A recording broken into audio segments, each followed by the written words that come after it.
அவர் பரிசுத்தமான தெய்வம், அவர் ராஜாதி ராஜா. அவரை போல மகிமையுள்ள தேவன் இந்த பூமியில யாரும் இல்லை.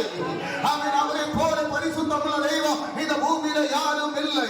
அந்த பரிசுத்தமான தெய்வத்தை துதிக்கும்படியாக, ஆராதனை செய்யும்படியாக, ராஜாதி ராஜாவாக வீற்றிருக்கக்கூடிய தெய்வம், மீண்டும் அவர் வரக்கூடிய தெய்வம், நம்மை அழைத்து செல்லக்கூடிய தெய்வம், அந்த தெய்வத்தை ஆராதனை செய்யும்படியாக உள்ளத்தின் ஆழத்திலிருந்து கர்த்தருக்கு நன்றி செலுத்தி துதிக்கு பாத்திரராய் இருக்கக்கூடிய தெய்வத்தை நான் பாடி ஆராதனை செய்யலாம்.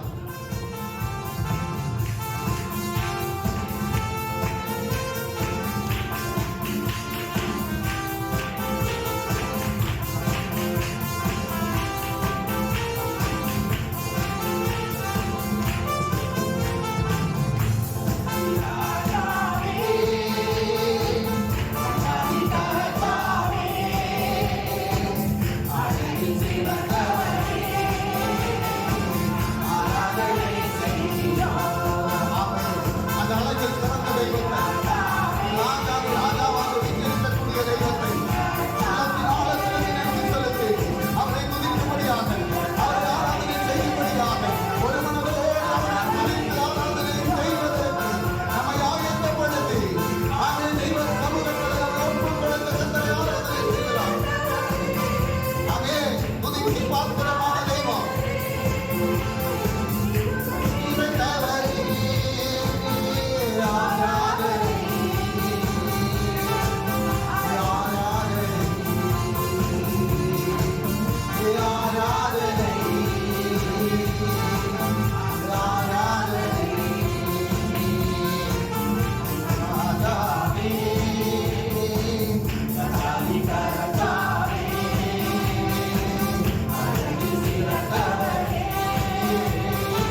ஆமென். அவரை போல அழகுள்ள தெய்வம் இந்த பூமியிலே ஒருவரும் இல்லை.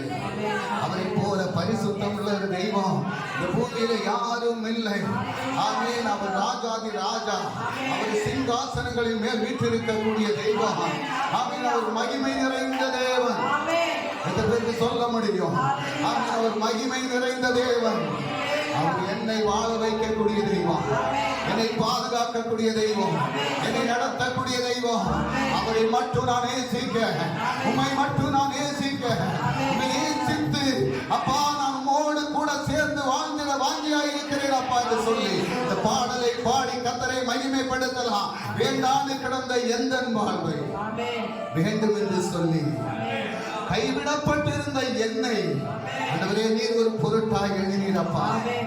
இருளாய் கிடந்த என்னுடைய வாழ்க்கையை ஆண்டவரே ரட்சிப்பின் அனுபவத்தை தந்து என்னை விடுதலையாக்கின தெய்வமே, நிலையில்லாத எந்த வாழ்விலே நிலையாக வந்தவரே, ஒரு நித்திய வீட்டை எனக்காக வைத்திருக்கக்கூடிய தெய்வமே, உம்மை நான் ஆராதிக்கிறேன்.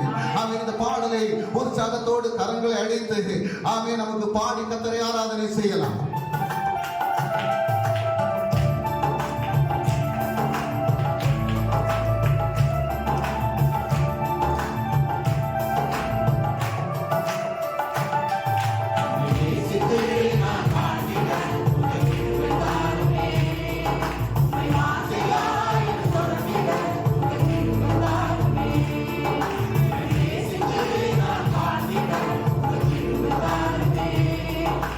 Bye.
என் கருவை கண்ட தெய்வம். ஆமென். ஹalleluya. என் பெயர் உருவாகுவதற்கு முன்பாகவே என்னை பேர் சொல்லி அழைத்த தெய்வம். அவருக்கு நன்றி செலுத்த, அவரை துதிக்க, அவரை ஆராதனை செய்ய, அவருடைய நாமத்தை மகிமைப்படுத்த சமூகத்தை ஒப்பு கொடுத்து எலும்புகள் உருவாகல, நரம்புகள் உருவாகல, தசைகள் உருவாகல, ஆனால் தரிசனம் உருவாகல. ஹல்லேலூயா. ஒவ்வொருவரையும் குறித்து ஒரு தரிசனம் கர்த்தருக்கு உண்டு. அந்த தரிசனம் உருவான இடம் அது தேவனுடைய சமூகம். ஹல்லேலூயா. இந்த பூமியிலே அவன் தாயின் கருவிலே தோன்றுவதற்கு முன்பாக அவன் ஒரு தரிசனத்தை நமக்காக தந்த தெய்வம். அதனால்தான் கருவிலே அழியாதபடி, அது கலைந்து போகாதபடி, நம்மை பாதுகாத்து எந்த குறையும் இல்லாதபடி இந்த பூமியிலே பிறக்க செய்து நம்மை சுமந்து நம்மை நடக்க வைத்த தெய்வம். ஹல்லேலூயா. அந்த ஜீவனுள்ள தெய்வத்தை உள்ளத்தின் ஆழத்தில் இருந்து ஒரு முறை கூட அதை நினைத்து பார்த்து, நான் இதற்கு பாத்திரவானாய் இருந்தேனா, இதற்கு பாத்திரவானாய் நான் நடக்கிறேனா என்பதை குறித்து ஆராய்ந்து பார்த்து இந்த பாடலுடைய வரிகளை உணர்ந்து பாடலை பாடி நாம் கர்த்தரை மகிமைப்படுத்தலாமா?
எத்தனையோ கரு வயிற்றிலே கரைந்து போகிறது.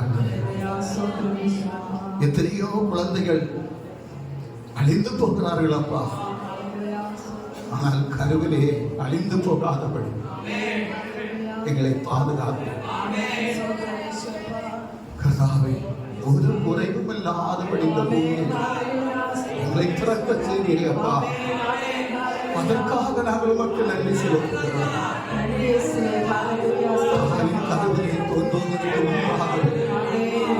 ஒரு தரிசனத்தை எங்கள் மேல் வைத்தீரே அப்பா.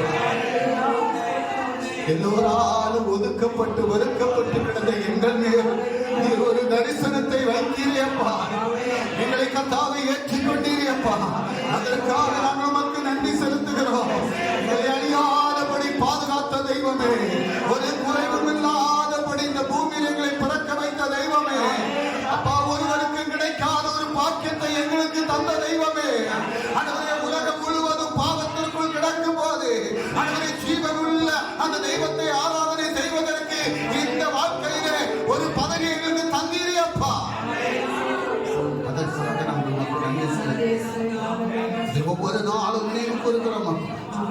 இது செய்த நன்மைகளை நினைத்து உமக்கு நன்றி செலுத்தி நீ நாமத்தை மகிமைப்படுத்த கர்த்தர் வந்த நல்ல கிருபைக்காக கோடி நன்றி. கர்த்தர் ஆராதனை நடத்தி தந்த கிருபைக்காக ஒவ்வொரு பகுதிகளையும் கர்த்தர் பொறுப்படுத்தும்.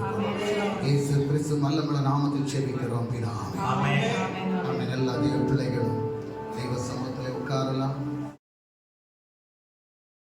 இன்றைக்கு உள்ள வேத வசனத்தினுடைய தலைப்பு விழித்திருங்கள். ஸ்தோத்திரம். முதலாவது ஒரு வசனத்தை நாம் வாசிக்கலாம். 1 தெசலோனிக்கர் அதனுடைய 5வது அதிகாரம் 6வது வசனத்தை வாசிக்கலாம்.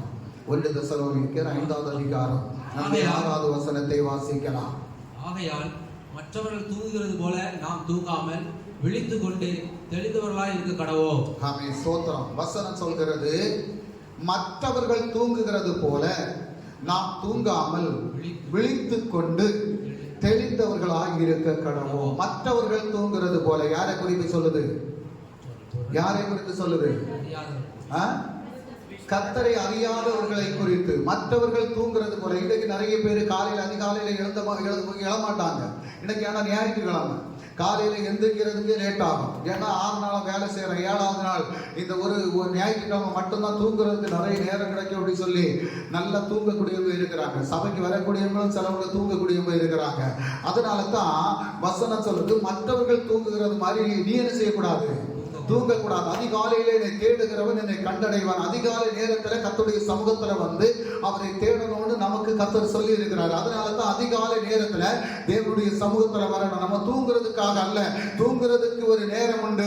ஆமென். சோத்திரம். விழித்திருப்பதற்கு ஒரு நேரம் உண்டு. ஆமென். அந்த விழித்திருக்கக்கூடிய நேரத்துல விழித்திருந்து கர்த்தரை தேடுவதற்கு, கர்த்தரை துதிப்பதற்கு, கர்த்தரை ஆராதிப்பதற்கு, அவருடைய நாமத்தை மகிமைப்படுத்துவதற்கு அந்த நேரத்தை நாம் ஒதுக்கி கொடுத்தோம் என்றால் நிச்சயமாக நம்முடைய வாழ்க்கையில் ஒரு பெரிய மாற்றத்தை, ஒரு பெரிய விடுதலையை நாம் காண முடியும். சோத்திரம். அநேக குடும்பங்களிலே போராட்டங்கள் வருவதற்கு, பிரச்சனைகள் வருவதற்கு, கஷ்டப்பாடுகள் வருவதற்கு காரணம் இன்று விழித்திருந்து ஆமென் கர்த்தரை தேடுவதற்கு நாம் நேரத்தை ஒதுக்குவதில்லை. ஹல்லேலூயா. வசனம் சொல்லுது, மற்றவர்கள் தூங்குகிறது போல நாம் தூங்காதபடி விழித்துக் கொண்டு தெளிந்தவர்களாய் இருக்கணும். ஸ்தோத்திரம். நம்முடைய புத்தி தெளிந்த புத்தியா இருக்கணும். நமக்கு எதற்காக நம்மை கர்த்தர் அழைத்திருக்கிறார், என்ன நோக்கத்தோடு நாம் தேவனுடைய சமூகத்தில் வருகிறோம், எந்த காரியத்திற்காக நம்ம ஜெபிக்க வேண்டும், எந்த காரியத்தில் நாம் ஜெயம் பெற வேண்டும் என்ற ஒரு உணர்வோடு, ஒரு பூரண மனசோடு, ஸ்தோத்திரம், ஹல்லேலூயா, பூரண மனசோடு தெய்வ சமூகத்தில் இருந்து நாம் ஜெபிப்பதற்கு நம்மை ஆயத்தப்படுத்திக் கொள்ளணும். காரணம் என்ன அப்படின்னு சொன்னா, என்ன காரணம், எதுக்காக நம்ம விழித்திருந்து ஜெபிக்கணும்? வாசிக்கலாம் பாருங்க. 1 பேதுரு 5வது அதிகாரம் 8வது வசனத்தை வாசிக்கலாம். 1 பேதுரு அதனுடைய 5வது அதிகாரம் 8வது வசனத்தை வாசிக்கலாம். தெளிந்த புத்தி உள்ளவர்களாய் இருங்கள். தெளிந்த புத்தி உள்ளவர்களாய் இருங்கள், விழித்திருங்கள், ஏனெனில் உங்கள் எதிராளாகிய பிசாசானவன் சிங்கம் போல் எவனை விழுங்கலாமோ என்று வகை தேடி சுற்றித் திரிகிறான். அல்லேலூயா, அல்லேலூயா. அந்த பிசாசுடைய வாயில போய் நாம் அகப்பட்டு கொள்ளாதபடி இருக்கணும் அப்படின்னு சொன்னா விழித்திருந்து ஜெபிக்கணும். ஸ்தோத்திரம். ஆமென். ஹல்லேலூயா. ஹல்லேலூயா. தூங்கிட்டு ஜெபிக்கிறதுக்கு சொல்லல, விழித்திருந்து ஜெபிக்கணும்னு சொல்லுது. ஸ்தோத்திரம். தூங்கிட்டு இருந்தா என்ன செய்வான்? பிசாசானவன் நம்மள என்ன செய்வான்? அவன் எடுத்து விழுங்கிடுவான். அதனால தூங்காதபடி விழித்திருந்து ஜெபிக்கணும். உங்கள் எதிராளி ஆகிய பிசாசானவன். ஸ்தோத்திரம். நம்முடைய எதிராளி யாரு? நம்முடைய எதிராளி யாரு? சாத்தான் தான். ஏன்னா அவன் விழித்திருக்கிறான் எப்போதுமே. யாரு அவனுடைய வலையில வீழ்த்தலாம் அப்படின்னு சொல்லி. ஸ்தோத்திரம். ஹல்லேலூயா. வேலை கண்ணிய வலையை போட்டுட்டு தூரத்துல காத்தே இருப்பான். ஸ்தோத்திரம். எப்ப அங்க வந்து விழும் அப்படின்னு சொல்லி பார்த்துட்டு இருப்பான். அதே மாதிரி அவன் அதுக்கு மேலதான் கண் கருத்தமா இருப்பான். ஸ்தோத்திரம். வலையை போடக்கூடியவன் எப்போ தூண்டில் அது மாட்டோம் அப்படின்னு சொல்லி அதுலேயே தான் கண்ணு கருத்துமா இருப்பான். அதே போலதான் எதிராளியாகிய பிசாசு இன்றைக்கு நம்மளை வீழ்த்தும்படியாக அவனுடைய வாயில எப்ப போய் விழுவும் அப்படின்னு சொல்லி அவன் எதிர்பார்த்து காத்து கொண்டு இருக்கிறான். அதனால பிசாசுடைய அடிமைத்தனத்துல போகாதபடி இருப்பதற்காகவே நாம் விழித்திருந்து ஜெபிக்கணும்னு சொல்லி கர்த்தருடைய வசனம் நமக்கு சொல்லுது. ஹல்லேலூயா. காரணம் என்ன அப்படின்னு சொன்னா, பிசாசானவனுக்கு தெரியும் என்ன கொஞ்ச நாள் தான் இருக்குது அப்படின்னு சொல்லி. இந்த கொஞ்ச நாளுக்குள்ளால யாரெல்லாம் அவனுடைய வலையில விழுவாங்க அப்படின்னு சொல்லி அவன் எதிர்பார்த்து காத்து கொண்டு இருக்கிறான். அவன் அதிகமா எதிர்பார்த்து காத்து கொண்டு இருக்கிறது புறஜாதி மக்கள் அல்ல, கர்த்தரால் தெரிந்து கொள்ளப்பட்ட, ரட்சிக்கப்பட்ட, தெய்வ வசனத்தை படிக்கக்கூடிய, தெய்வ சமூகத்துல ஜெபிக்கக்கூடிய, கர்த்தருடைய நாமத்தை மகிமைப்படுத்தக்கூடிய பிள்ளைகளை தான் பிசாசானவன் அதிகமா நோக்கி கொண்டு இருக்கிறான். ஸ்தோத்திரம். பாருங்க, வெளிப்பாடு புத்தகம் அதனுடைய 12வது அதிகாரம் 12வது வசனத்தை வாசித்து பார்க்கும்போது அங்கே பிசாசானவன் சொல்றான் பாருங்க. ஸ்தோத்திரம். படிங்க. ஆகையால் பரலோகங்களே அவைகளில் வாசமாய் இருக்கிறவர்களே களி கூறுங்கள். பூமியிலும் சமுத்திரத்திலும் குடியிருக்கிறவர்களே ஐயோ, பிசாசானவன் தனக்கு கொஞ்ச காலம் மாத்திரம் உண்டு என்று அறிந்து மிகுந்த கோபம் கொண்டு உங்களிடத்தில் இறங்கினபடியால் உங்களுக்கு ஆபத்து வரும் என்று சொல்ல கேட்டேன். ஸ்தோத்திரம். ஹல்லேலூயா. அவன் என்ன செய்யறான்? நமக்கு ஆபத்தை கொண்டு வரும்படியாக அவன் என்ன செய்யறான் அப்படின்னு சொன்னா மிகவும் வேகமாக வேலை செய்யறான். ஸ்தோத்திரம். கொஞ்ச காலத்துக்கு முன்னால நம்ம கையில எல்லாம் இந்த மொபைல் போன் இருந்ததா? இல்ல. ஒரு போன் பண்ணணும்னு சொன்னா மைல்கள் நடந்து போகணும். ஸ்தோத்திரம். எங்கேயாவது ஒரு பூத்து இருக்கும், அங்க போய் பைசா போட்டு பேசணும். ஸ்தோத்திரம். வெளிநாட்டுல இருந்தாலும் ஒரு போன் வந்துருச்சுன்னா மணிக்கூறுகள் காத்திருக்கணும். நான் ஒரு நேரத்துல மஞ்சேரியில வேலைக்கு வந்திருந்தேன். என் ஒய்ஃப் அப்பா அங்க ஒரு ஆஸ்பத்திரியில வேலை பார்த்துட்டு இருந்தான். ஸ்தோத்திரம். என் ஒய்ஃபை நான் கூப்பிடணும் அப்படின்னு சொன்னா இன்னொரு கடையில போய் மணிக்கூறுகள் நான் காத்திருக்கணும். இப்ப இவங்களுக்கு போன் பண்ணோம் அப்படின்னு சொன்னா இவங்க அந்த இடத்துக்கு, அந்த போன் பண்ணக்கூடிய இடத்துக்கு வரணும்னா அதுக்கு காத்திருக்கணும். அப்படிதான் இருந்தது. இன்னைக்கு பாருங்க, எல்லாமே நம்ம உள்ள கைக்குள்ளால இருக்குது. ஸ்தோத்திரம். இதை யார் கொண்டு வந்தா? மனுஷன் பூமியில எதை செய்தாலும் அது மனுஷனுடைய நாசத்துக்கு தான் செய்யறான், நன்மைக்கு ஒன்றும் செய்யல. ஸ்தோத்திரம். இப்ப பாருங்க, எல்லா தெருக்கள்லையும் இந்த கேஸ் பைப்பு போடுறதுக்கு எல்லா தெருக்கள்லையும் குத்தி திறந்து கேஸ் பைப்பு போடுறாங்க. எல்லா வீடுகளுக்கும் எப்படி பைப் வழியா கனெக்ஷன் கொடுக்குறாங்க. எதுக்கு? எங்கேயாவது ஒரு இடத்துல கசிஞ்சு அப்படின்னு சொன்னா அந்த ஏரியா மொத்தம் போயிடும். ஸ்தோத்திரம். இது யாருக்கு இப்ப தெரியாது. இப்ப எல்லாருக்கும் அது நல்லதாக்கும்னு மனுஷன் செய்யக்கூடியது அத்தனையும் இந்த புத்தியை யாரு கொடுக்கிறது அப்படின்னு சொன்னா பிசாசானவன் தான் கொடுக்கிறான். அவனுக்கு என்ன அப்படின்னா ஜனத்தை அழிக்கணும், இந்த ஜனம் பரலோகத்துக்கு போக கூடாது. அவனுடைய திட்டமே அதுதான். இந்த ஜனம் பரலோகத்துக்கு போவதை தடுக்கிறதுக்கு என்ன வழி உண்டோ அதை எல்லாம் பிசாசானவன் செய்வான். அதனால தான் கர்த்தருடைய பிள்ளைகளுக்கு கர்த்தருடைய வசனம் சொல்லுது, நீங்கள் தெளிந்த புத்தி உள்ளவர்களா இருந்து நீங்க விழித்திருந்து ஜெபிக்கணும் அப்படின்னு சொல்லி. ஹல்லேலூயா. யோவான் எழுதின சுவிசேஷம் 10வது அதிகாரம் 10வது வசனம் சொல்லுது, திருடன் திருடவும் கொல்லவும் அழிக்கவும் வருகிறானே அன்றி வேறொன்றுக்கும் வரா. ஸ்தோத்திரம். அவன் திருடன் தான். அவன் எப்படி வருவான்னு தெரியாது, அவன் எந்த ராத்திரியில வருவான்னு தெரியாது, அவன் எப்படிப்பட்ட ரூபத்துல வருவான்னு தெரியாது, நம்மளை எப்படி அவனுடைய வலையில விழுத்துவான்னு தெரியாது. அதனால நம்ம என்ன செய்யணுமா? விழித்திருக்கணுமா? ஹல்லேலூயா. அப்போ தெய்வ பிள்ளைகள் விழித்திருந்து ஜெபிக்கும் போது பிசாசுடைய வலையில நம்ம அகப்பட்டு கொள்ளாதபடி கர்த்தர் நம்மளை என்ன செய்வாரு? விடுதலை ஆக்குவார். அவர் பாதுகாப்பை தருவார். அவர் அதுக்காகத்தான் அவர் சொல்றாரு, நீங்க என்ன செய்யணும்? விழித்திருந்து ஜெபிக்கணும். இன்னைக்கு ஜெபிக்கக்கூடிய பிள்ளைகளுக்கு அதிக போராட்டம் வரும். நீங்க ஜெபிக்கணும்னு இருந்தீங்கன்னு சொன்னா உங்களுக்கு அதிக போராட்டம் வரும், அதிக பிரச்சனை வரும். ஏன்? நீங்க ஜெபிச்சா விடுதலை உண்டாகும், நீங்க ஜெபிச்சா ஆசீர்வாதம் உண்டாகும், நீங்க ஜெபிச்சா ஒரு பெரிய மாற்றம் உண்டாகும். ஸ்தோத்திரம். அப்ப இந்த மாற்றத்தை யார் காணக்கூடாது? சாத்தான் காணக்கூடாது. கர்த்தர் விரும்புறது என்ன?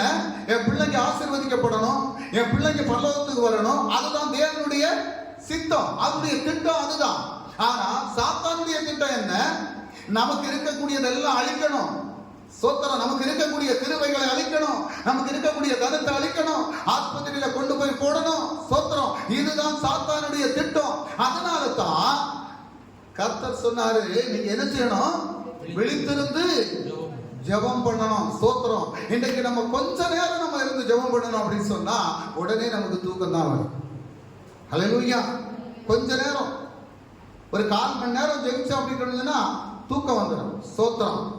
1.5 மணி நேரம் ஜெபிக்கக்கூடியவங்க, 2 மணி நேரம் ஜெபிக்கக்கூடியவங்களுடைய குடும்பத்துல பிரச்சனைகள் அதிகமா வரும். ஸ்தோத்திரம். நம்ம நினைப்போம், ஐயோ பிரச்சனை, ஜெபிச்சா பிரச்சனை தான் வரும். ஏன்? அந்த பிரச்சனையை அவன் கொண்டு வந்தா தான் நம்ம ஜெபிக்காம இருப்போம்.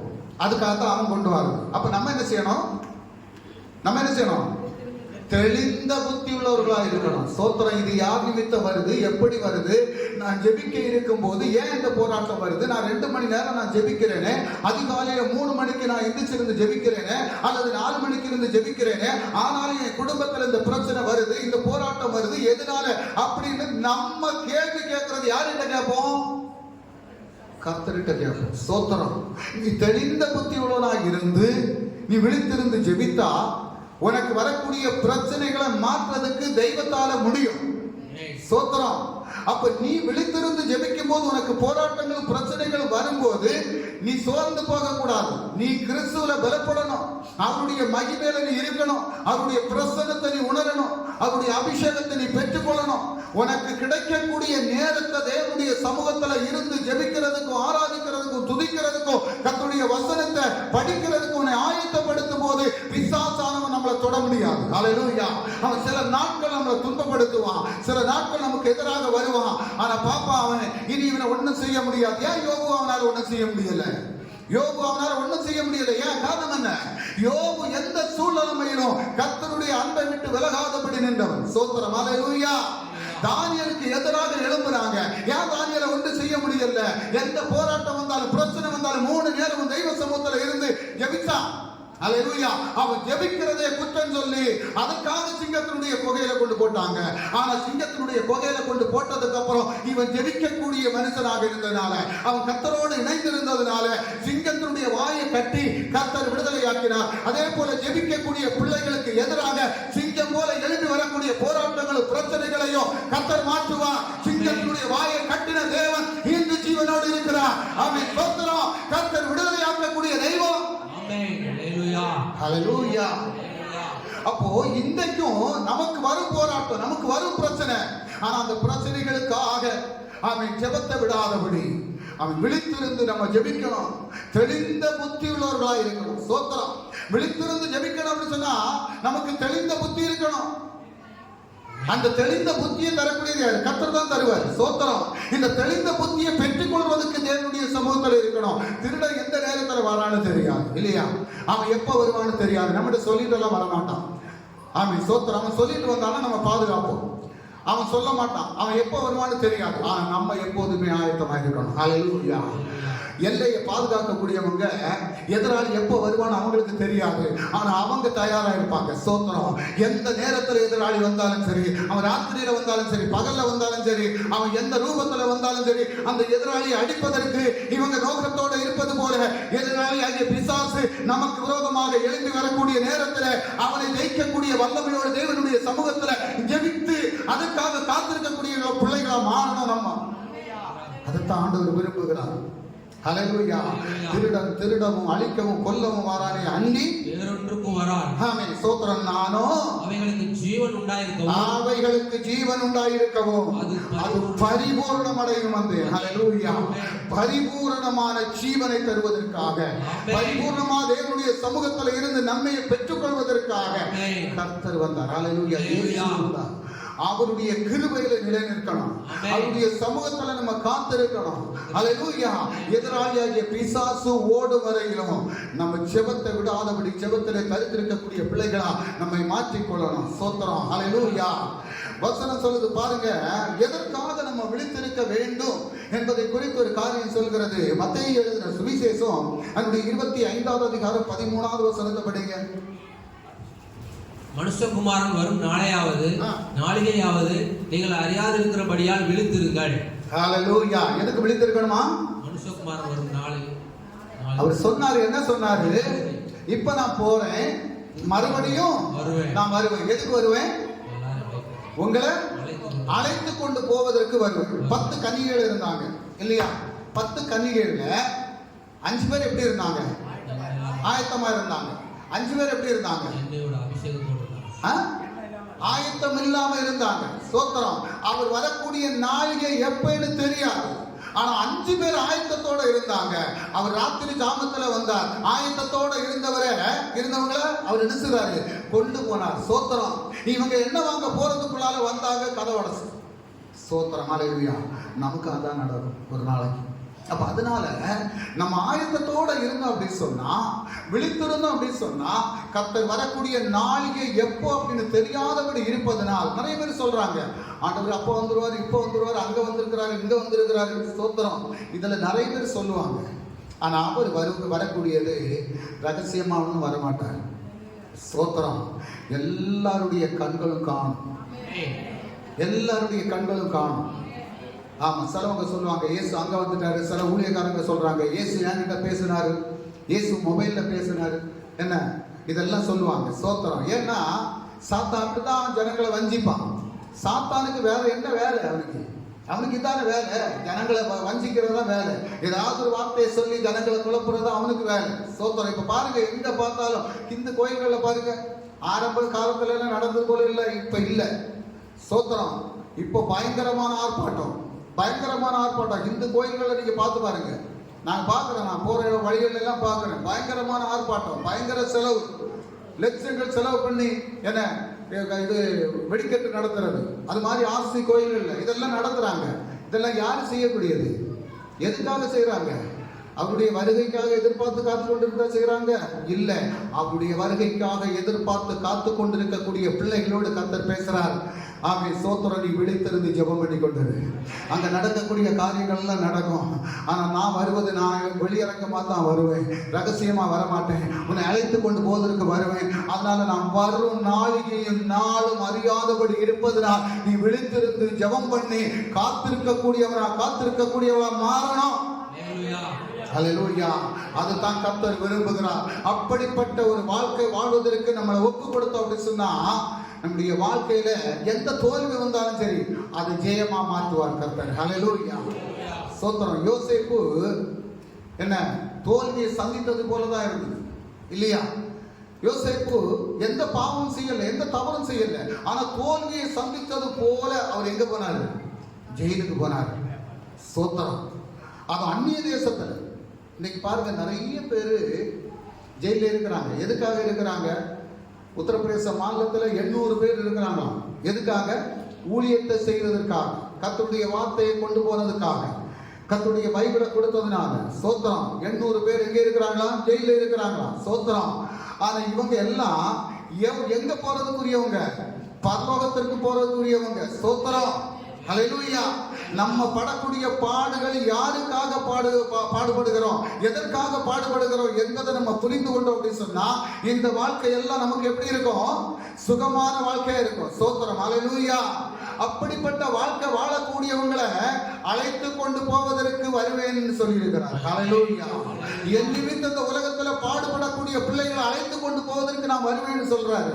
சோத்திரம். அதனால ஒவ்வொரு தெய்வ பிள்ளைகளும் இதற்கு முன்பாக இருந்தது போல இல்ல, இனி அதிகமான போராட்டங்கள் வரும், பிரச்சனைகள் வரும். ஆனால் நீ விழித்திருந்து ஜெபித்தா அந்த போராட்டங்கள், இந்த பிரச்சனைகள் இருந்து உன்னை தப்பித்துக் கொள்வதற்கு கர்த்தர் உதவி செய்வார். ஹல்லேலூயா. ஹல்லேலூயா. இப்ப பாருங்க, நீங்க ஒண்ணு வேண்டாம், கொரோனா வந்தது இல்லையா? எல்லாரும் பயந்துட்டு இருந்தோம். நிறைய பேர் மரணப்பட்டு போனாங்க. நிறைய பேர் வீட்டை விட்டு வெளியவே இறங்கல. நிறைய பேர் ஓடி போய் இன்ஜெக்ஷனை போட்டாங்க. ஐயோ, இன்ஜெக்ஷன் போடலைன்னா நாங்கள் எங்களுக்கு வெளியிறங்க முடியாது. ஏன்னு சொன்னாங்க, நீங்க ஊழியம் செய்றீங்க, அதனால நீங்க கண்டிப்பா இன்ஜெக்ஷன் போடணும். நான் சொன்னேன், சரி பார்க்கலாம் அப்படின்னு சொன்னேன். ஸ்தோத்திரம். இன்ஜெக்ஷன் போட்டவங்க அத்தனை பேருக்கு இன்னைக்கு வியாதி தான். ஹல்லேலூயா. அவன் என்ன செய்யறான்? தந்திரமா வேலையை கொண்டு போனான். ஸ்தோத்திரம். இன்றைக்கு அத்தனை பேருக்கும் இன்ஜெக்ஷன் போட்டவங்க அத்தனை பேருக்கும் வியாதி தான் கொடுக்குது. ஸ்தோத்திரம். என்கிட்ட சொன்னாங்க, நல்லா சொன்னாங்க. என் மகன் சொன்னான், நான் பைசா நான் கொடுக்குறேன், நீங்க போய் போடுங்கன்னு. போடணும். ஸ்தோத்திரம். இன்றைக்கு திடகாத்திரமா கர்த்தர் நடத்துறாரு. ஹல்லேலூயா. ஏன்னா பிசாசனுடைய தந்திரங்களை அதுக்குத்தான் தெளிந்த புத்தி உள்ளவர்களா இருக்கணும் அப்படின்னு சொல்றது. சென்னைக்கு ஒரு கல்யாணத்துக்கு போடணும். நாங்க 2 பேரும் போறோம், எங்க கூட பேர பிள்ளையும் கொண்டு போறோம் சென்னைக்கு கல்யாணத்துக்கு. டிக்கெட் எல்லாம் புக் பண்ணி பிஎஸ் டிடிஆர் வண்டியில ஏதாவது கேட்கறான், என்ன நீங்க கொரோனா இன்ஜெக்ஷன் போட்டிருக்கீங்களா? போட்டாஸ். சர்டிபிகேட் கையில வச்சிருக்கீங்களா? வீட்டில் வச்சிருக்கேன். அவ்வளவுதான், போயிட்டான். அடுத்து இங்க இருந்தே சொல்லி விடுறாங்க, சென்னையில போனா உங்களுக்கு அங்க ரயில்வே ஸ்டேஷன்ல நிப்பாட்டிடுவாங்க, போக முடியாது. அங்க ஒருத்தர் கேட்கல. ஸ்தோத்திரம். ஏன்? சிங்கத்தினுடைய வாயை கட்டுன கர்த்தர் ஏன் கூட இருக்கிறாரு? நான் போனது ஊர் சுத்தி கறங்கிறதுக்காக அல்ல. ஸ்தோத்திரம். கர்த்தருடைய நாமத்தை மகிமைப்படுத்துறதுக்கு போறேன். ஹல்லேலூயா. ஆமென். அங்க போய் இறங்கி கல்யாணம் எல்லாம் நடத்தணும், முடிஞ்சது. என்ன நல்ல ஒரு ஜெபம். எங்க ஆசிரியாக்கும் கல்யாணம். பையனுக்கு மாப்பிள்ளை வந்து சொல்றாரு, பாஸ்டர் நீங்க ஸ்டேஜ்ல வந்து நின்று பிள்ளைகளை வாழ்த்தி நீங்க ஜெபம் பண்ணணும். ஸ்தோத்திரம். ஹல்லேலூயா. ஜெபம் பண்றதுக்கு கர்த்தர் கிருபை செஞ்சார். அவங்களுக்கு சுவிசேஷம் அறிவிக்கிறதுக்கு கர்த்தர் கிருபை செய்தார். சந்தோஷமா வந்து சேர்ந்தோம். ஸ்தோத்திரம். இங்க ஒவ்வொரு வீடுகளா போனேன். எந்த வீட்டுல வராண்டான்னு சொன்னாங்களோ அவங்க வீட்டுல மட்டும் போயிட. இதுவரைக்கும் அவங்கள பார்க்குவேன். ஸ்தோத்திரம். எல்லா வீட்டுக்கும் போனேன். ஆமென். ஸ்தோத்திரம். எல்லாரும் சொன்னாங்க, போலீஸ் அங்க தடை எங்க தடை. ஒரே ஒரு நாள் காய்கறி வாங்க போகும்போது மட்டும்தான் தடைஞ்சானே தவிர கர்த்தருடைய ஊழியத்துக்காக போன நாள் ஒரு நாள் கூட போலீஸ் தடையலை. எல்லா ஞாயிற்றுக்கிழமை ஆராதனை தான். ஒவ்வொரு வீடு வீடா போய் ஆராதனை செய்தோம். ஆமென். ஒவ்வொரு வீடு வீடா போய் நாங்க சாப்பிட்டோம். ஒவ்வொரு வீட்லயும் அவங்க தந்ததெல்லாம் நாங்க சாப்பிட்டோம். எங்களை கொரோனா தொடல. ஏன்? கர்த்தர் நம்ம கூட இருக்கிறார். ஹல்லேலூயா. ஹல்லேலூயா. இன்றைக்கு நம்முடைய வாழ்க்கையில கர்த்தர் நம்மளோடு கூட இருக்கிறதுக்கு நம்மை ஆயத்தப்படுத்தணும். அதனால தான் வசனம் சொல்லுது தெளிந்த புத்தி உள்ளவர்களா இருக்கணும்.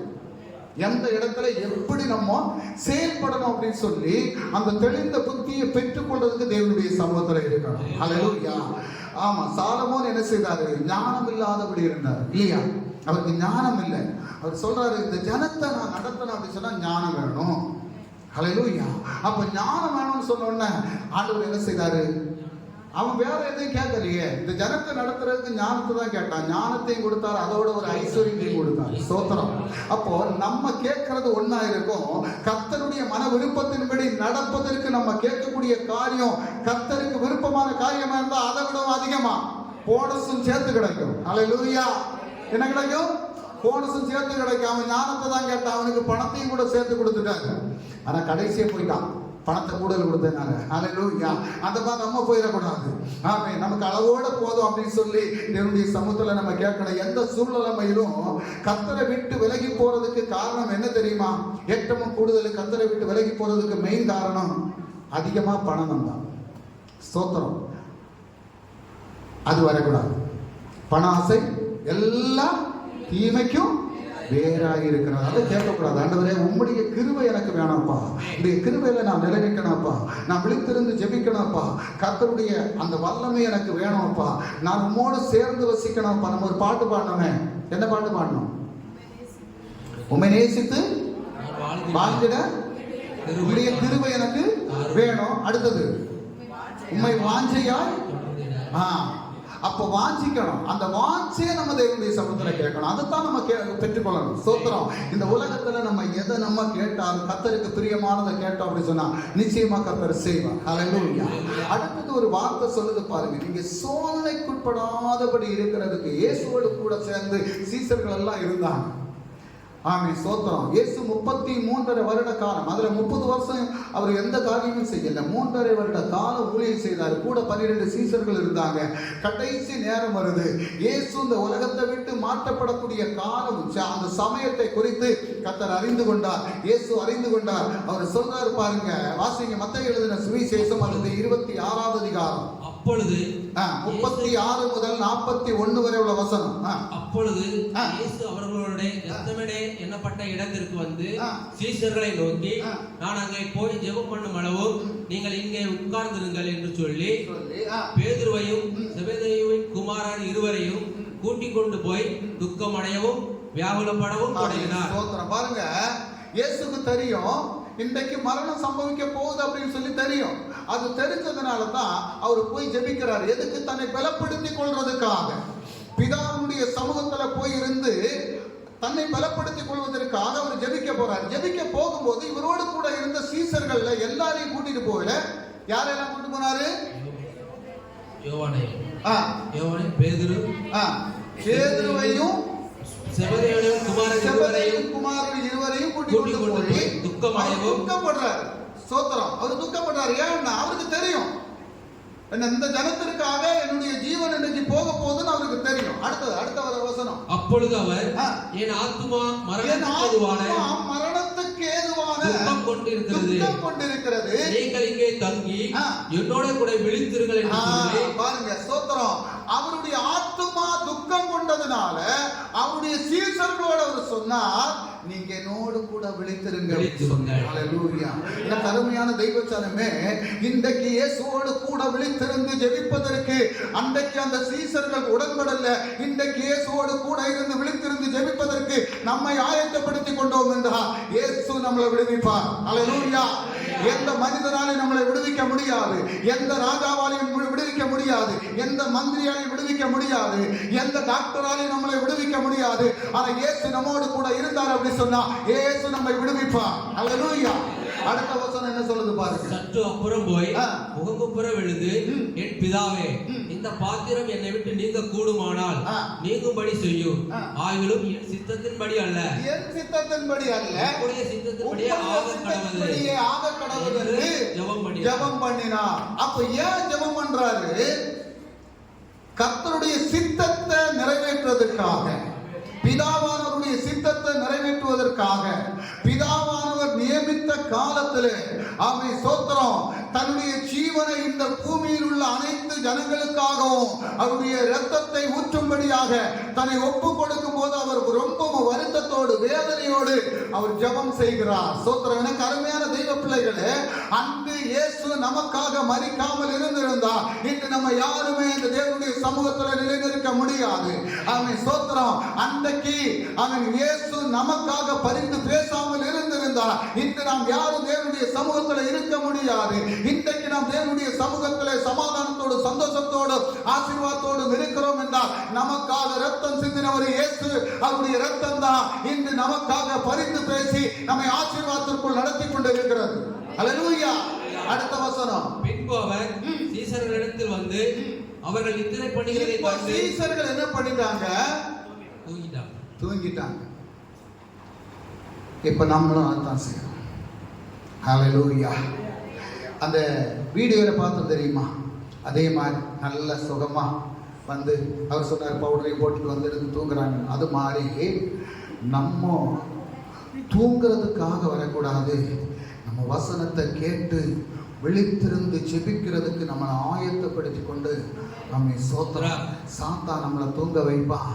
ஆனா சாத்தானுடைய தலையை தகர்த்த இயேசு விசுவாசத்தோடு அவன் உறக்கம் வரும்போது உடனே என்ன செய்யணும்? போய் ஓடி போய் முகத்தை கழுவணும். அவன் சோத்திரம். வசனத்தை கேட்கறதுக்கு நம்மளை ஆயத்தப்படுத்தி வந்து உட்காரணும். அவனுடைய வேலை அதுதான். உறக்கத்தை கொண்டு வந்து சோர்வை கொண்டு வந்து சிந்தைகளை மாற்றி அவர் சொன்னது மாதிரி கறிக்கடையில கரைக்கு சொல்லிட்டு வந்தேன். ஐயோ இவர் வசனத்தை போட்டு நீட்டிட்டு இருக்கிறாரு, கறிக்கடைக்காரன் கொடுத்துருவானோ அப்படின்னு சொல்லி அந்த சிந்தையில இருக்கக்கூடாது. கல்யாண வீட்டுக்கு போகணுமே, கல்யாண வீட்டுல சாப்பாடு தீர்ந்து போகுமே அப்படின்னு சொல்லி அந்த சிந்தையில தேவனுடைய சமூகத்துல வந்து இருக்கக்கூடாது.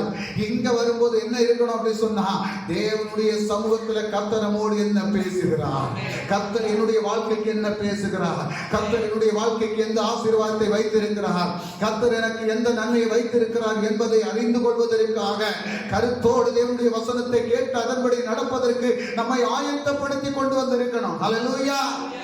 அதுக்காகத்தான் விழித்திருந்து ஜெபிக்க சொல்றார். பாருங்க, நித்திரை பண்ணுகிறதை கண்டு பேதுருவை நோக்கி நீங்கள் ஒரு மணி நேரமாவது ஸ்தோத்திரம். எனக்கு அருமையான தெய்வ பிள்ளைகளே, ஒவ்வொரு நாளும் ஒரு மணி நேரமாவது தேவனுடைய சமூகத்தில் இருந்து ஜெபிக்கிறதுக்கு உங்களை ஒப்பு கொடுத்தீங்களா?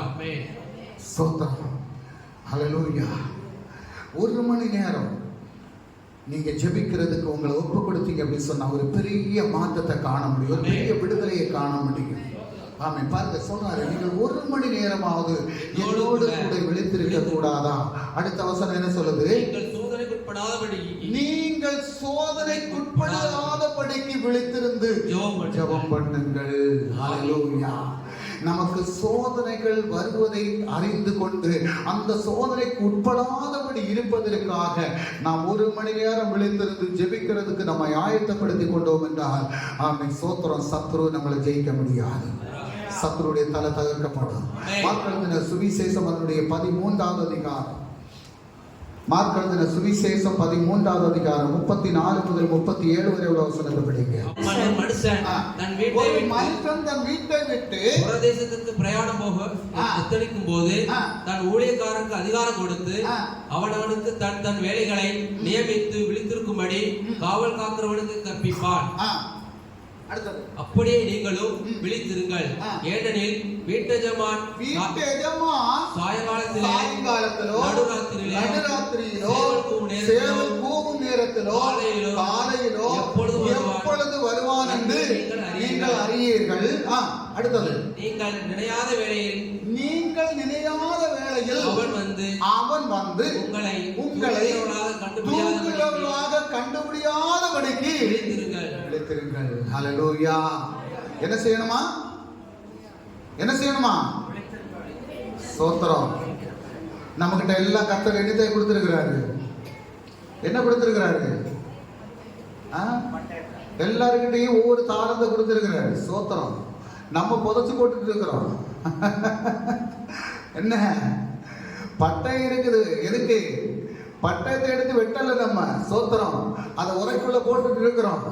அவன் தாளந்தை நமக்கு தந்திருக்கிறாரு. அந்த தாளந்தை தந்துட்டு சொல்றாரு, இதை வச்சு நீ சம்பாதின்னு. நம்ம அதை புதைச்சு போட்டு இருக்கிறோம். அதனாலதான் வசனம் சொல்லுது, என்ன சொல்லுது? நீங்கள் நினையாத வேளையிலே அவன் வந்து உங்களை தூங்குறவர்களாக கண்டுபிடியாதபடிக்கு விழித்திருங்கள். 37வது வசனம் என்ன சொல்லுது? நான் உங்களுக்கு சொல்லுகிறதை எல்லாருக்கும் சொல்லுகிறேன், விழித்திருங்கள் என்றார். ஹல்லேலூயா. அப்ப நம்ம விழித்திருக்கணும். எல்லாரும் விழித்திருந்து ஜெபிக்கிறதுக்கு நம்மளை ஆயத்தப்படுத்தணும். ஒவ்வொரு காரியங்களை நம்ம விழித்திருந்தா, நம்ம உறங்கணும் அப்படின்னு சொன்னா ஒண்ணுமே தெரியாது.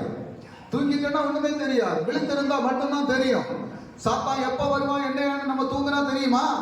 அவன் வந்து நம்மளை என்ன செய்வான்? திருடிட்டு போயிடுவான். சோத்திரம்.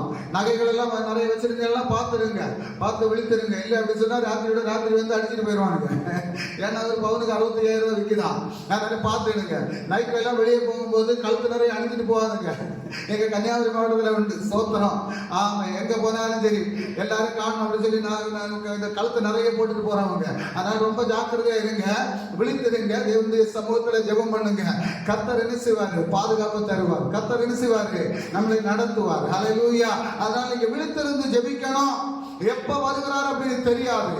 நம்முடைய தேவன் சொன்ன காரியத்தை நிறைவேற்றக்கூடிய தேவன். ஹல்லேலூயா. அவர் சொன்னார், நான் போனது போல மறுபடியும் வருவேன் அப்படின்னு சொல்லி அவருடைய வருகைக்காக எதிர்பார்த்து காத்து கொண்டிருக்கக்கூடிய பிள்ளைகளாக விழித்திருக்கணும். சோத்திரம். தூங்குவதற்காக அல்ல, விழித்திருந்து ஜெபித்து அவருடைய வருகைக்காக காத்திருக்கக்கூடிய பிள்ளைகளா மாறணும். சோத்திரம். லூக்கா எழுதின சுவிசேஷம் அதனுடைய 12வது அதிகாரம். லூக்கா எழுதின சுவிசேஷம் 12வது அதிகாரம் 35, 36, 37 வசனத்தை வாசிக்கலாம். உங்கள் அறைகள் கட்டப்பட்டதாகவும் உங்கள் விளக்குகள் எரிகிறதாகவும் தங்கள் எஜமான் கல்யாணத்திலிருந்து வந்து தட்டும் போது உடனே அவருக்கு எப்பொழுது வருவார் என்று மனுஷருக்கு ஒப்பாகவும் இருக்கவும். அடுத்த வசனம். எஜமான் வரும்போது விழித்திருக்கிறவர்களாக காணப்படுகிற ஊழியக்காரரே பாக்கியவான்கள்.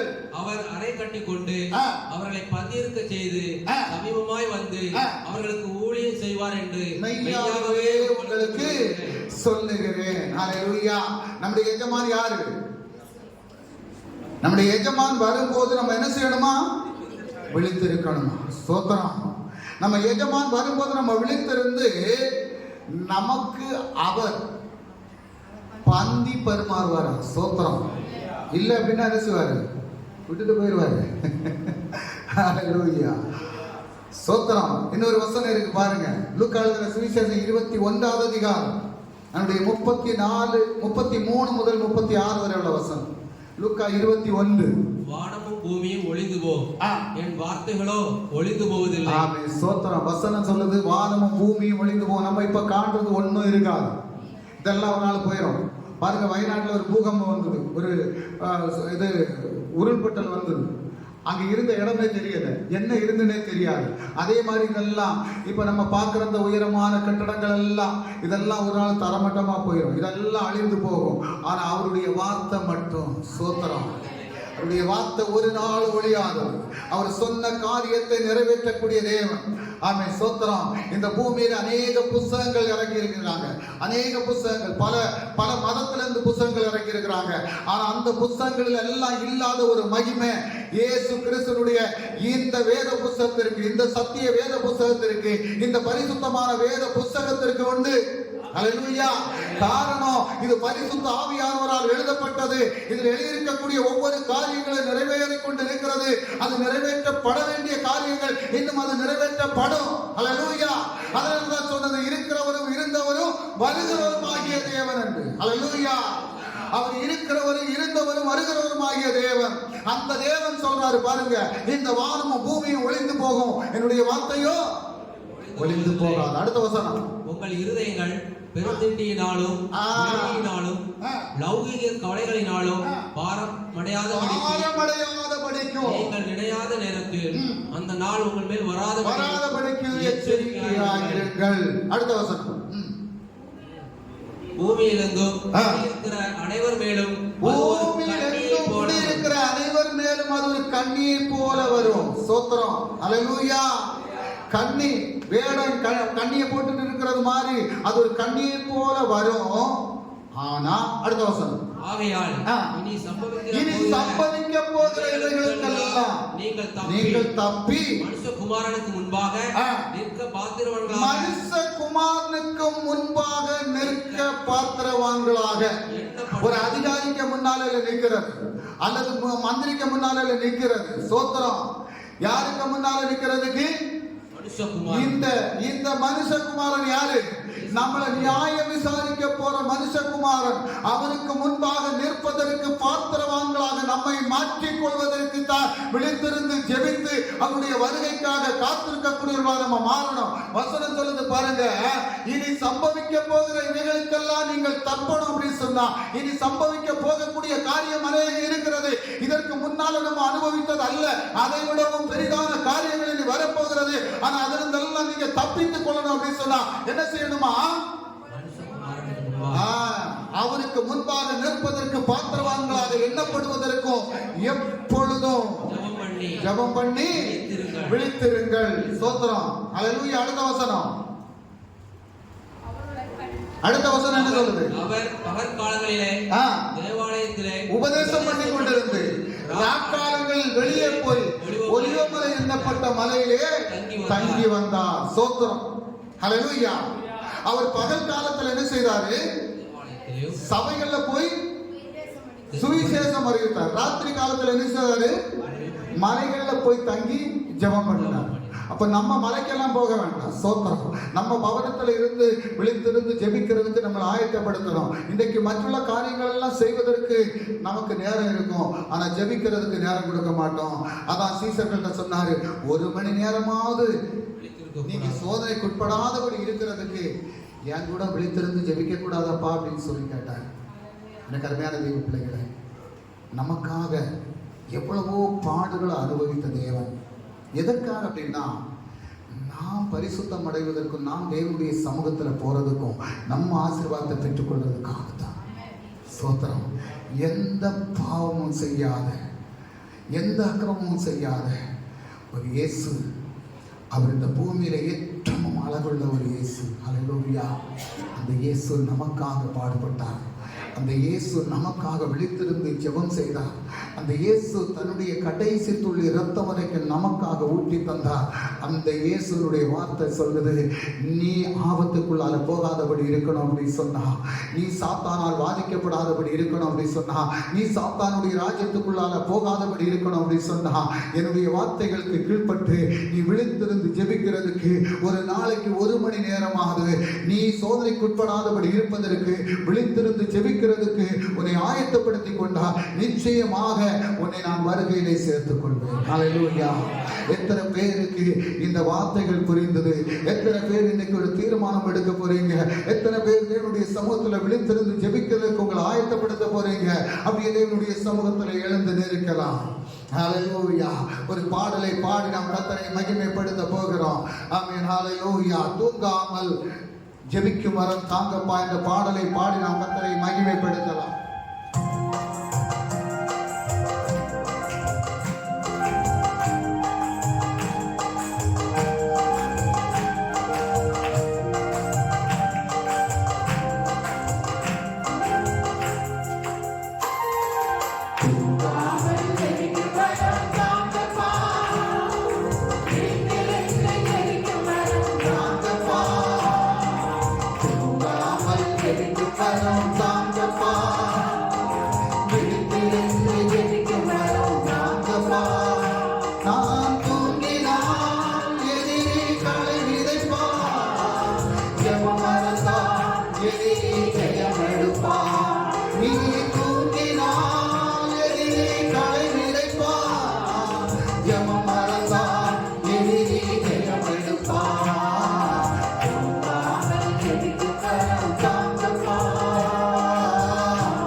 Hallelujah.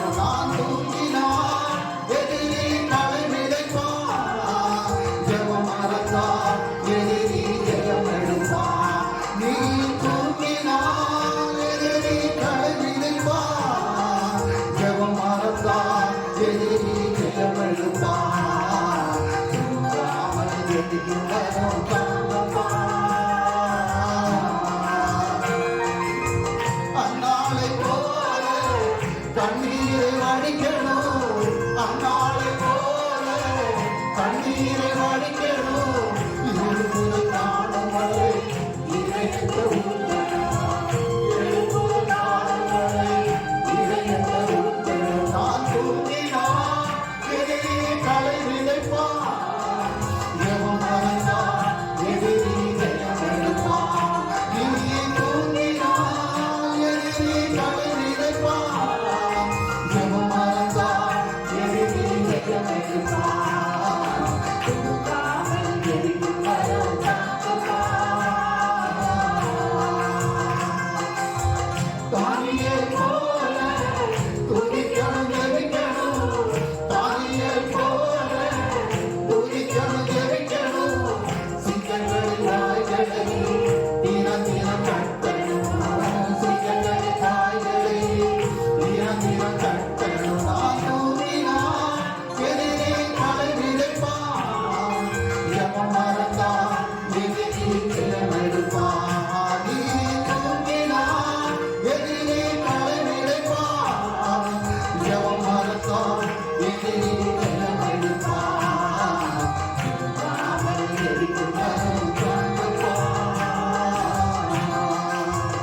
பவுலை போல சிறையில ஜெபிக்கணும் பவுலை போல சிறையில ஜெபிக்கணும் கதவுகள் திறக்கணும் கட்டுகள் நீக்கணும் கதவுகள் திறக்கணும் கட்டுகள் நீக்கணும் நான் தூங்கினா எதிரி களை விதைப்பா எவன் மறந்தா எதிரி ஜெயம் எடுப்பா நீ தூங்கினா எதிரி களை விதைப்பா எவன் மறந்தா எதிரி ஜெயம் எடுப்பா தூங்காமல் ஜெபிக்கும் வரம் தாங்கப்பா மோசேயை போல மலை மேல் ஏறணும் மோசேயை போல மலை மேல் ஏறணும் கரங்களை பிரிக்கணும் கதறடம் பேசுகிறாய் கரங்களை கதறடம் பேசுகிறாய் தூங்கினா எதிரி களை விதைப்பா எவன் மறந்தா எதிரி ஜெயம் எடுப்பா நீ தூங்கினா எதிரி களை விதைப்பா எவன் மறந்தா எதிரி ஜெயம் எடுப்பா தூங்காமல் ஜெபிக்கும் வரம் தாங்கப்பா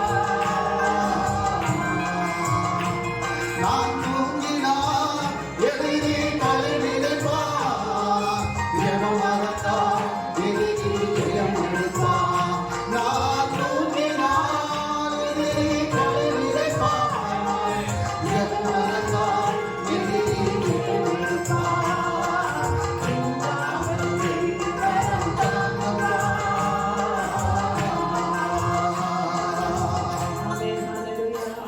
கர்த்தர் மக்கள் நன்றி செலுத்துகிறோம்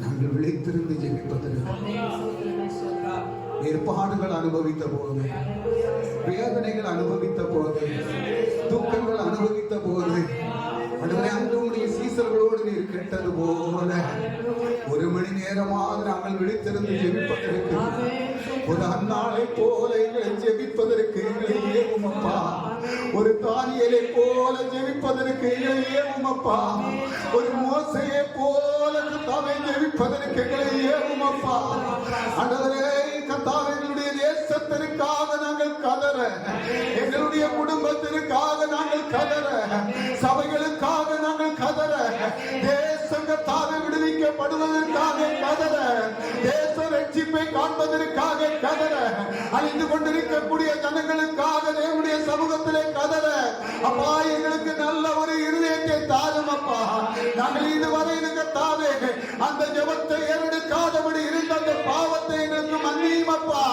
தேசத்திற்காக நாங்கள் கதறக்கூடிய அந்த இருதயத்தை எங்களுக்கு தாரும் அப்பா அந்த மோசையை போல அந்த தானியேலை போல அப்பா ஒரு அன்னாளை போல ஆண்டவரே நம்முடைய சமூகத்திலே காத்திருந்து ஜெபிக்க ஜெபிக்க, உணர்வோடு ஜெபிக்க, தெளிந்த புத்தி உள்ளவர்களாக இருந்து ஜெபிக்க அப்பா நீர் எங்களுடைய இருதயங்களை ஒதுக்கும்படியாக, எங்களுடைய இருதயம் எல்லாம் பெரும் தண்டையினால் ஆண்டவரே அப்பா லௌகீக சம்பத்தினால் ஆண்டவரே நிறைந்திருக்கிறது அப்பா. இதையெல்லாம் மாற்றிக்கொண்டு உடைய சமூகத்திலே ஒப்பு கொடுத்து நாங்கள் ஜெபிப்பதற்கு ஆண்டவருடைய வருகைக்காக காத்திருக்கக்கூடிய பிள்ளைகளாக நீங்களை மாற்றும்படியாக ஆண்டவருடைய வருகையின் நாளிகை எங்களுக்கு தெரியாததனால் அதற்காக எங்களை ஆயத்தப்படுத்திக் கொண்டு உடைய சமூகத்திலே விழித்திருந்து ஜெபிப்பதற்கு கர்த்தர் எங்களுக்கு கிருபை செய்யும்படிக்கு உடைய கரத்தில் ஒப்புக் கொடுக்கிறோம். நீங்களோடு கூட அப்பா எங்களோடு பேசின கிருபைக்காக மக்கள் நன்றி. இந்த வார்த்தைகள் எங்களை கர்த்தாவை பலப்படுத்தி நிறுத்தும்படியாக, இதுவரையிலும் இல்லாத ஒரு மாற்றத்தை காணும்படியாக, சபைகளிலே விடுதலையை காணும்படியாக, குடும்பங்களிலே விடுதலையை காணும்படியாக, குடும்பங்களிலே சமாதானத்தை காணும்படியாக, குடும்பங்களிலே சந்தோஷத்தை காணும்படியாக கர்த்தர் எங்களுக்கு கிருபை செய்யும்படிக்கு கரத்தில் ஒப்புக் கொடுக்கிறேன். தகப்பனே, வந்த பிள்ளைகள் ஒவ்வொருவரையும் நீர் பலப்படுத்தி நிறுத்தும். ஒவ்வொருவருக்கும் தான் உம்முடைய ஆசீர்வாதத்தினால் நிரப்பப்பட, உடைய சமாதானத்தினால் நிரப்பப்பட, உடைய சந்தோஷத்தினால் நிரப்பப்பட, உடைய சமூகத்தில் வந்தது நன்மைக்கென்று சொல்லத்தக்க விதமாக இவர்கள் ஒவ்வொருவரும் அற்புதங்களை அதிசயங்களை கண்டு அப்பா உமக்கு சாட்சியாக நெருக்க கர்த்தர் கிருபை செய்யும்.